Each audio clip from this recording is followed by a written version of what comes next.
All right. Hello, everybody. I wanted to just do a quick video and hop up here one more time just to go over the rhetorical analysis essay assignment, which is also known as Writing Project 2.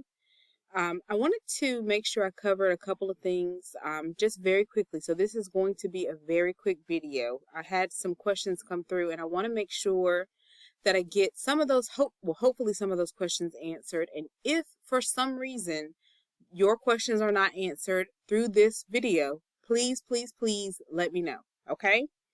For this project, okay, it's very cut and dry, right? You are taking one article for your, from your project.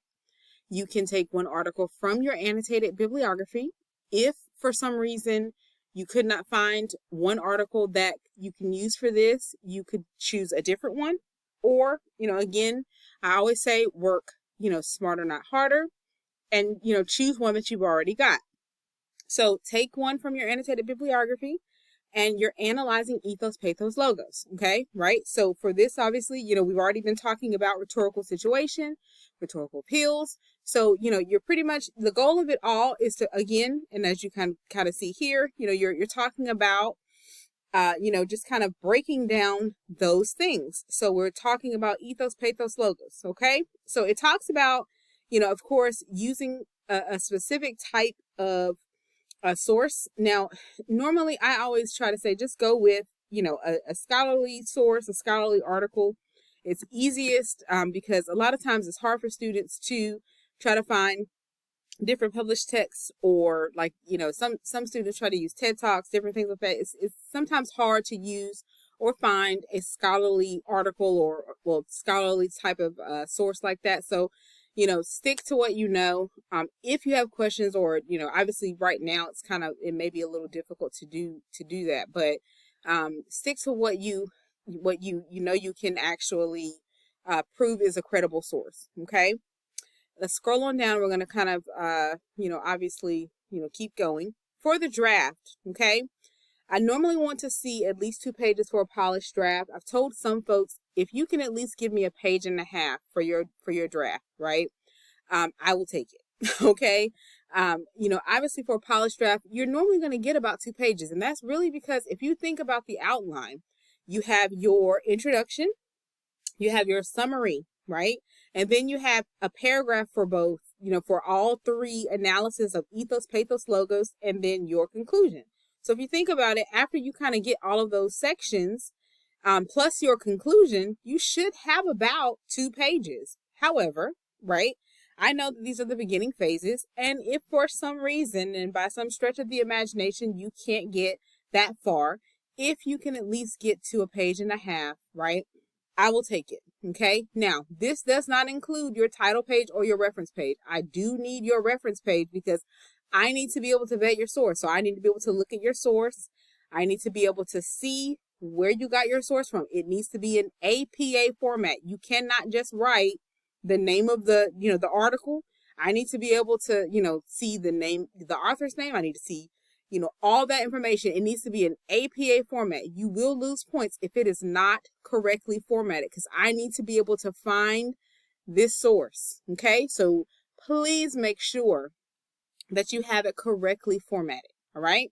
Everything needs to be in APA formatted, from your title page to the formatting within your paper, where it's double spaced, 12-point font. I like Times New Roman, so you want to make sure that it's that way, right? You can use sections. I love APA formatted sections. You can do it exactly the way that it's, kind of formatted within the outline. So I always, tell students to do that. It makes your paper look more polished. It makes it look very organized, and that way you won't forget anything, right? So that is the key. So think about it that way, okay? Now, here's one thing that I got to change in here. So I want to make sure that I go over this, and I'm going to update this verbiage. I've got to update this. I have got it set right now as 3 minimum sources. You do not have to have that. You only have to have 1 credible source, okay?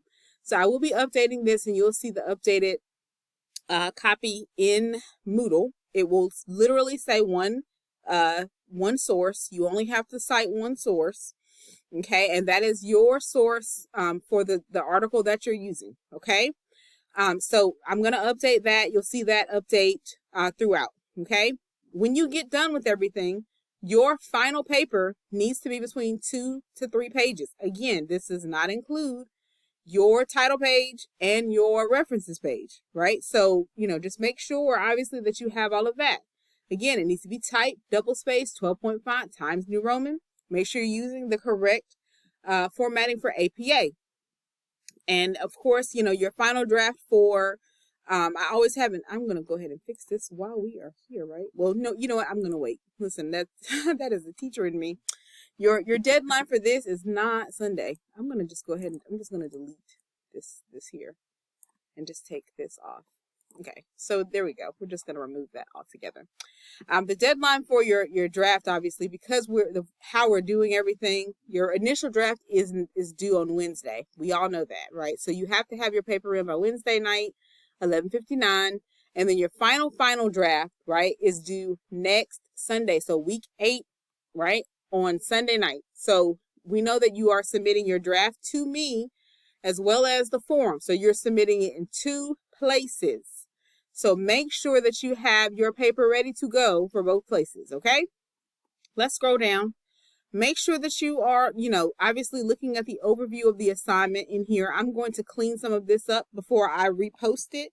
But it, within this, it has great information. It talks about the summary. It talks about the analysis of ethos, the analysis of pathos, and logos, as well as what should be in your conclusion. It talks about some tips, and strategies for success. All of this is great information. And again, I'm going to make sure that I clean this up, make sure that all of it looks good, and make sure that all of it still, should be there for you guys. I want to make sure, that you guys have, information that's going to be helpful for you, as well as up to date. And so I know some of this, and just looking at it before, with the dated information down there, that should have not been there. So I do apologize for that. So I will make sure, that of course it'll be an up-to-date and cleaned up version. I'm going to get it posted and put back in Moodle for you guys this evening. And then I'll get a message sent out so you guys know that it is there. Okay. If you guys have questions, and I'm hoping that this clears up some questions, really the gist of it is this: you are writing a analysis of a paper, right? So you're looking at an article. You are analyzing what an author already wrote. So you're looking at their article, looking at that scholarly source, and you are talking about ethos, pathos, logos. And you can literally look at the chart that's literally here, right? All the way here on page 4. You're analyzing, using the rhetorical triangle. So you're going to talk about logos, pathos, ethos for whatever that author talked about within their article. You're only doing one article. So, make sure that you're able to pull out all 3 of these pieces in their paper. Okay. Go back into last week's information. Look at this week's information. Use all of these different elements. Use your outline, use your graphic chart organizer, use all of these different things to help you put together your well put together, first draft. Okay. Again, it's a draft, right? So it's not going to be super polished. It's not going to be, it's not going to be, your final piece of what you need. So don't, freak out. Do the best that you can. I'm not looking for perfection. I know you guys, those that have taken my seated classes and those that are taking my seated classes now, you probably hear me say that a million times. I am not looking for perfection, right? So, what we're doing now, we are in the process of creating, your final, polished piece of work. So all you need to do is just continue to work through the process. Okay. I am here every step of the way. I am here. So just know that. All right. If you have questions, send me a message. Do know though that you have to have this paper submitted by tomorrow night. There's no exceptions. We have to have it submitted. And the reason why is because I have to be able to provide feedback to everybody. And I need a couple of days to be able to give feedback to all the multiple classes. Okay. So we've got to be able to make sure that we get them in on time. Again, if you have any more questions, let me know.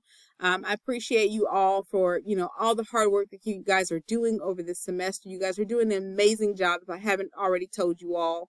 But you guys are doing an amazing job. I'm so proud of you all. And we're going to keep pushing. We're going to make it to the finish line, okay? If you have questions, send me an email, let me know. But otherwise, let's get this work done. Let's get this paper in. And, all right, we got, just a little bit ways to go. All right, so have a great rest of your evening. And let's see what we can get done with this writing project too. Have a great rest of your evening. Bye.